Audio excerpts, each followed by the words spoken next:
नमस्कार, मैं आस्था पांडे और आप देख रहे हैं सी न्यूज़ भारत और रुक करेंगे खास खबर की ओर। रायसेन के स्थानीय दशहरा मैदान में चल रहे उन्नत कृषि महोत्सव मेले के समापन के अवसर पर मुख्य अतिथि के रूप में केंद्रीय परिवहन मंत्री नितिन गडकरी और मध्य प्रदेश के उप मुख्यमंत्री जगदीश देवड़ा, भारत सरकार के कृषि राज्य मंत्री रामनाथ ठाकुर और हरियाणा सरकार के श्याम सिंह राणा शामिल हुए।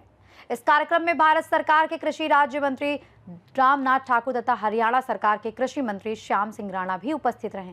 वहीं केंद्रीय मंत्री नितिन गडकरी ने भी अपने संबोधन में कहा कि वो पहले किसान हैं और बाद में कोई नेता, और उन्होंने खेती को लाभ का व्यवसाय बनाने की दिशा में कार्य किया। उन्होंने बताया कि अपने कार्यकाल में हाइड्रोजन से चलने वाली गाड़ियां लॉन्च की गई हैं तथा आधुनिक तकनीक को बढ़ावा भी दिया गया है। उन्होंने ये भी कहा कि गटर के पानी को रिसाइकिल कर उपयोग में लाया जा रहा है, जिससे लगभग 6 करोड़ रुपए सालाना आय प्राप्त हो रही है। वहीं गडकरी ने कहा कि देश तेजी से प्रगति कर रहा है और आगे भी विकास की गति जारी रहेगी। उन्होंने लिंक रोड से जोड़ने और नेशनल हाईवे 45 को चौड़ा करने की सौगात का भी उल्लेख किया। साथ ही उन्होंने कहा कि शिवराज सिंह चौहान उनके अभिन्न मित्र हैं और समय समय पर उन्हें मार्गदर्शन देते रहते हैं।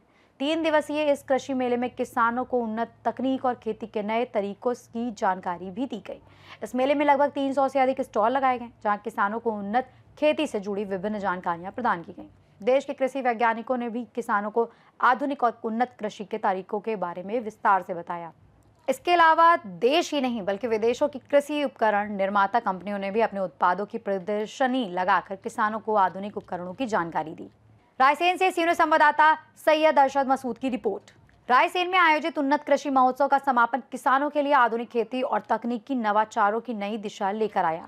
केंद्रीय मंत्री नितिन गडकरी सहित विभिन्न केंद्रीय और राज्य मंत्रियों की मौजूदगी ने इस आयोजन को और अधिक महत्वपूर्ण बना दिया। वहीं इस मेले में प्रस्तुत उन्नत तकनीक, कृषि वैज्ञानिकों के मार्गदर्शन और वैश्विक कृषि उपकरणों की प्रदर्शनी से स्पष्ट है कि आने वाले समय में खेती को अधिक लाभकारी और तकनीक आधारित बनाने की दिशा में तेजी से कदम बढ़ाए जा रहे हैं। इस खास खबर में बस इतना ही। बाकी देश और दुनिया की तमाम बड़ी खबरों के लिए बने रहिए सी न्यूज़ भारत के साथ।